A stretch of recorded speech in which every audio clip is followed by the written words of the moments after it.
नमस्ते, मैं राम कुमठेकर। मेरे यूट्यूब चैनल में आपका सबका स्वागत है। आज मैं आपके लिए जो विषय लेके आया हूँ, वो विषय का नाम है अभी जो फ़िलहाल जो पूरे दुनिया में जिसका कहर मचा हुआ है, कोहराम मचा हुआ है, इसराइल और गाज़ा पट्टी, पैलेस्टाइन। पैलेस्टाइन का जो वॉर है, वो बहुत चिंता का विषय चल रहा है पूरे दुनिया भर में। उसके बारे में कुछ अपना मत रखना चाहता हूँ। उसके पहले आपको जानना ज़रूरी है कि पैलेस्टाइन और इसराइल के बीच में जो वॉर चल रहा है, उस वॉर का इतिहास क्या है, वो इतिहास के बारे में आपको समझना पड़ेगा। आज से 2500 साल पहले, ईसा पूर्व 500 साल पहले, टोटल 250 साल पहले वो जो भूमि थी इसराइल की, आज की जो भूमि है जहाँ वह देश बसा हुआ है, वह देश जू लोगों की, वो भूमि जू लोगों की। लेकिन उसके बाद में जब ईसा मसीहा उनका जन्म हुआ और बेथलेहम, बाजू का ही जो सिटी है, शहर है बेथलेहम, उसमें जीसस यीशु क्राइस्ट का जन्म हुआ। वो जाने के बाद, उसके होने के बाद, उसका पूरा जीवन काल होने के बाद, सब मध्य पूर्व एशिया और यूरोप में आस्ते आस्ते आस्ते क्रिश्चियन धर्म का प्रसार हुआ। और क्रिश्चियनिटी भी बहुत एक कड़वे अपने सिद्धांतों के ऊपर चल रही थी, और शासक था चर्च। चर्च को मानने वाले शासकों ने उस जू लोगों के प्रार्थना मंदिर को ध्वस्त कर दिया और उसके ऊपर उन्होंने अपना चर्च बनाया। इसलिए क्रिश्चियनिटी का जो उधर जो प्रभाव है और वो लोग उसको जो मानते हैं, वह बहुत जायज़ है एक्चुअली, क्योंकि वो उनको मानते हैं। उसके बाद में जब 1400 साल पहले मोहम्मद पैगंबर, उन्होंने जो इस्लाम धर्म की स्थापना की, उन्होंने वहाँ ऐसा मानते हैं, इस्लाम धर्म में ऐसा मानते हैं कि जो अल अक्सा करके जो मस्जिद है, वो मस्जिद के ऊपर से जो नवाब ये मोहम्मद पैगंबर साहब है, वो जन्नत के लिए गए और उनको कुछ अल्लाह के जो मैसेजेस है वो मिल गए। इसलिए उनके लिए भी वो मस्जिद बहुत पवित्र है, वो भी जाए, अपन मान के चलते हैं कि उनका भी सही है। यानी जो जेरूसलम में एक ही शहर में 3 धर्मों का उदय हुआ, एक जू, दूसरा क्रिश्चियन और तीसरा इस्लाम।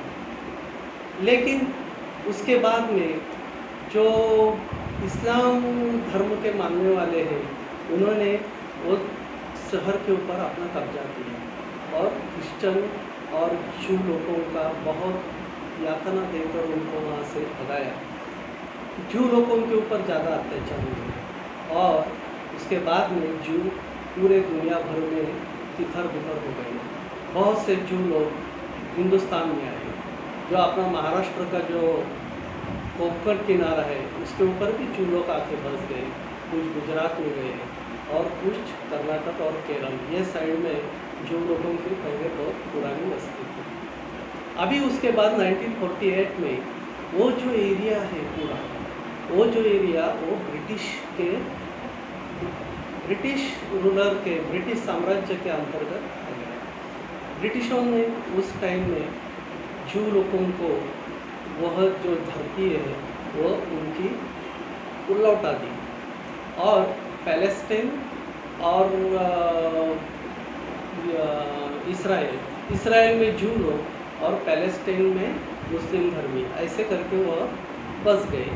लेकिन उसके बाद में ये उनका इतिहास है, यानी उसी शहर के ऊपर तीनों धर्मों का जो कब्जा है, उस कब्जे का जो वो तीनों धर्म के लोग जो मानते हैं, वो समझना अपने को बहुत जरूरी है। ये उसके बाद में क्या हुआ कि जू लोगों के वो जो इसराइल था, पूरा अरब देश में घिरा हुआ है।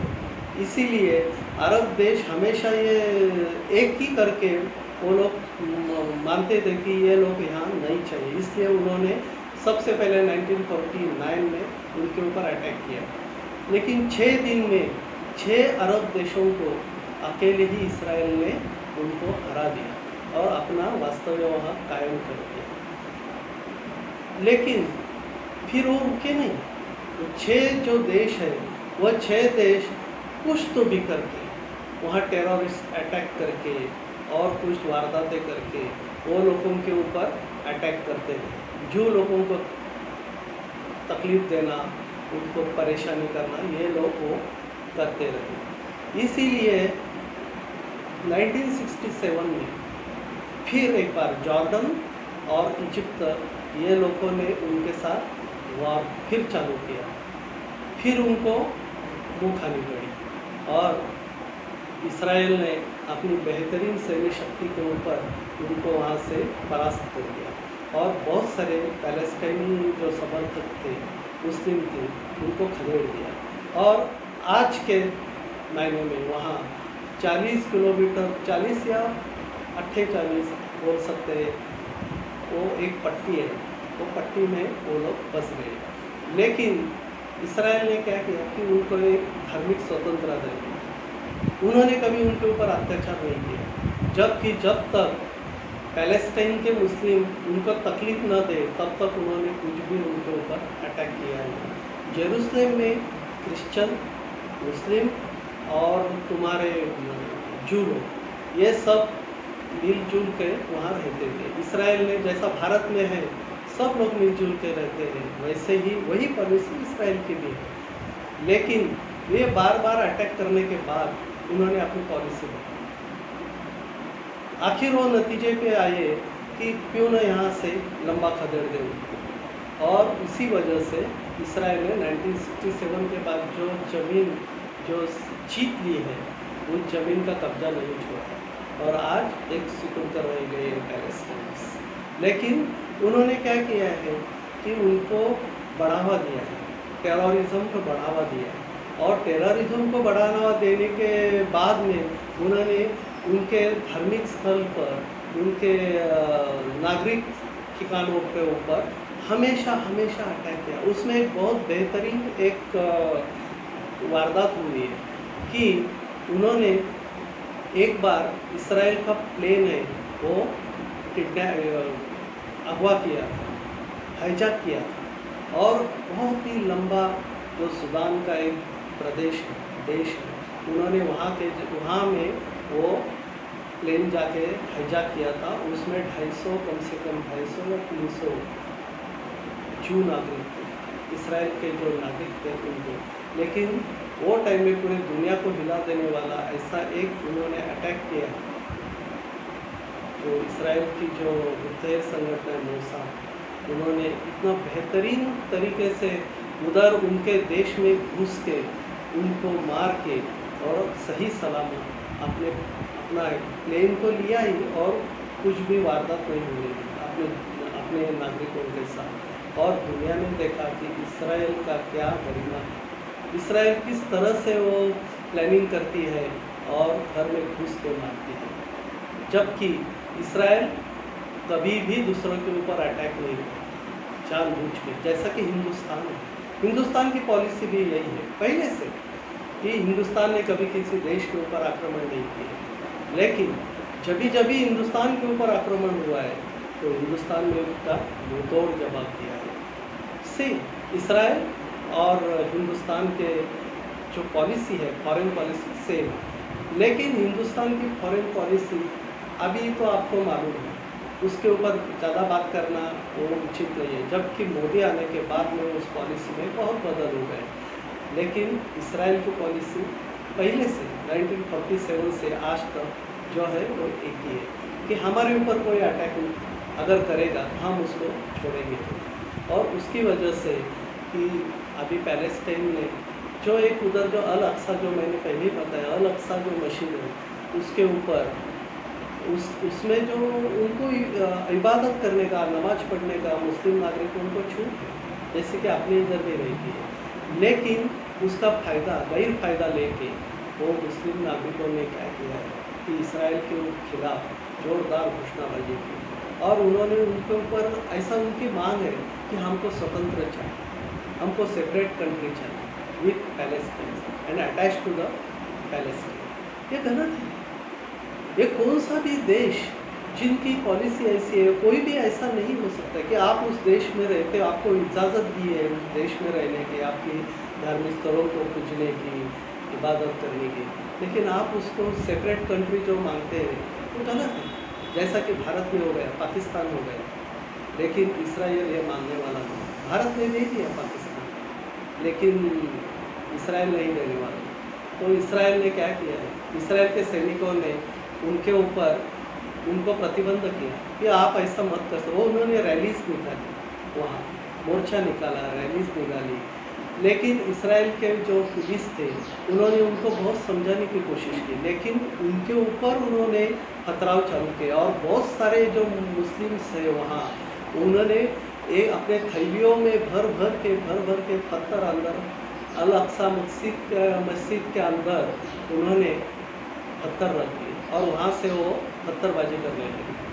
और ये अभी इसराइल की पुलिस बाद में उनको भगाया, इसराइल के पुलिस ने बाहर के आंदोलनकारियों के ऊपर लाठीचार्ज करके उनको भगाया और जो मस्जिद में घुस गई पुलिस उनको बाहर निकालने के लिए, तो उन्होंने उल्टा प्रोपेगेंडा कर दिया कि भाई ये हमारे मस्जिद में पुलिस घुस गई और हमको नमाज नहीं पढ़ते थी, ये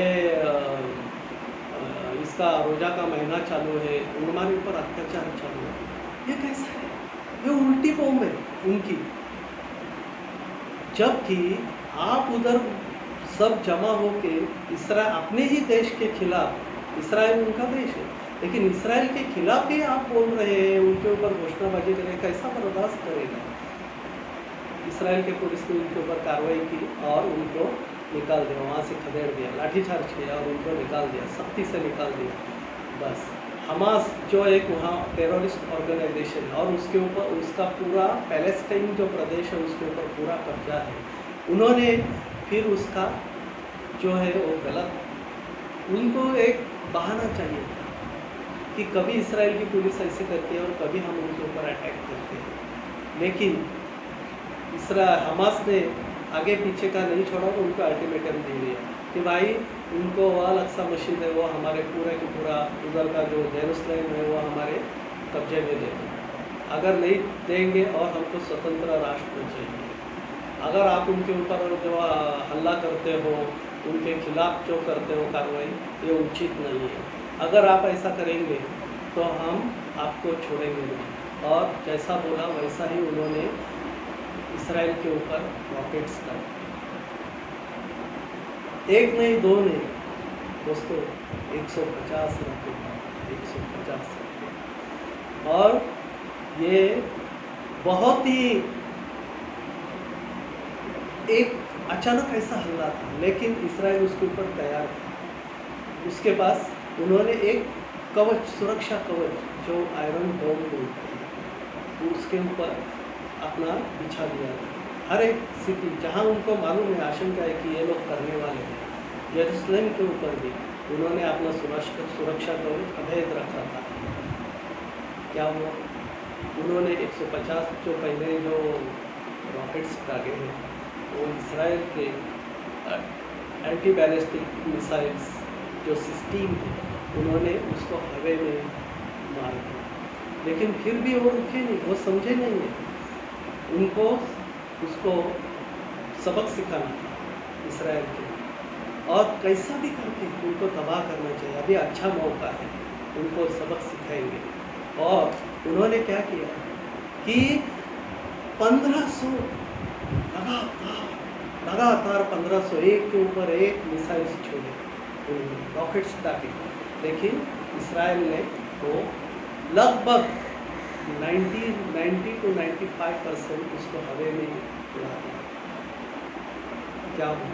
इसराइल के ऊपर भी कुछ गिर गए, जेरूसलम के ऊपर, जहाँ से आपको मालूम है कि अपने इंडिया में भारत की एक तो महिला है तो वहाँ मौत हो गई उसकी, उसके भी बच्चे नागरिक, आम नागरिक है वो घायल हो गए, बहुत सारे मर गए, घायल हो गए बहुत सारे।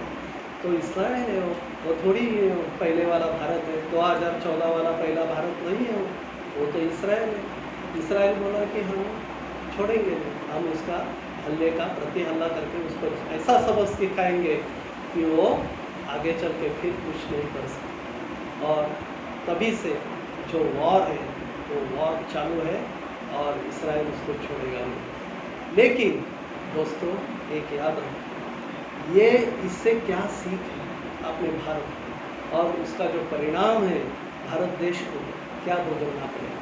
भारत की इंटरनल जो सिक्योरिटीज़ है वो कैसी है, उसका जो है उसके ऊपर विचार मिलता है, वो बहुत इंटरेस्टिंग है। वो जो है पार्ट वो मैं सेकंड पार्ट में आपको बताऊँगा। नेक्स्ट कल के वीडियो में मैं आपको उसका जो परिणाम होने वाला है, इंटरनेशनली परिणाम भारत के लिए और भारत के लिए क्या सीख लेनी चाहिए, उसके बारे में मैं आपको नेक्स्ट वीडियो में बताऊँगा। अगर आपको यह मेरा चैनल अगर अच्छा लगा तो आप उसको लाइक जरूर करें, सब्सक्राइब करें और आपके दोस्तों को और जो राष्ट्र प्रेमी हैं उनको ज़्यादा से ज़्यादा उसको शेयर करें। यही आपसे मैं धन्यवाद। जय हिंद।